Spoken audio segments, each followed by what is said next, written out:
This is Carl with the three things I'm watching for Monday, January the 13th.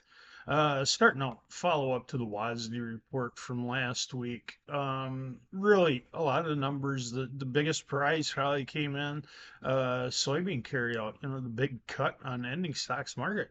A lot of analysts trying to downplay it that it wasn't that big of a deal. And I'm thinking coming in 90 million bushels less than trade was expecting. Yeah, that's a big deal. Um, Here's the number one takeaway from that entire WASD report. And this is the number one thing that jumped out at me. And you can shuffle the numbers around however you want, but this is the bottom line. We are going to use 100% of the soybean crop we produced last year. We're going to use 100% of the wheat crop we produced last year, and we're going to use more corn than we produced last year. About 300 million bushels more corn than we produced last year.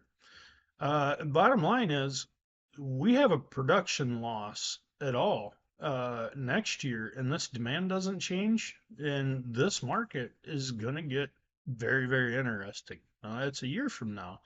But here's the thing, the only numbers that I would say were really adjusted last week was on the demand side, or the production side, the yields. USA trim corn yield, trim soybean yield.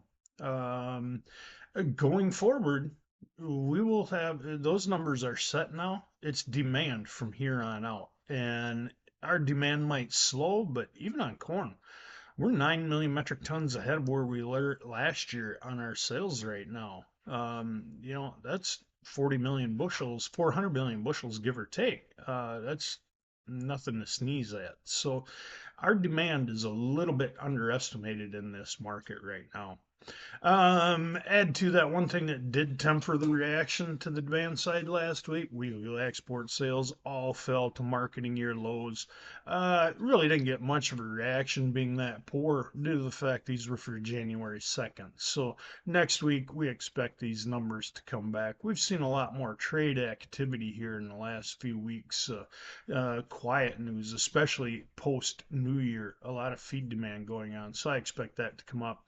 And of course, starting out the week, we're going to be watching Argentine weather very closely.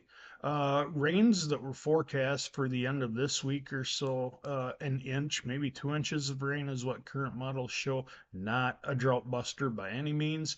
And then it goes back to another dry spell for another 2 weeks after that with very sketchy rains, limited precipitation events. Bottom line, it's getting drier, and trade's having a hard time downplaying this weather in Argentina anymore, especially with crop ratings declining and analysts in that country starting to lower their projection a little bit. I do feel we're going to see some catch up here in that pretty soon. Those are the three things I'm watching today.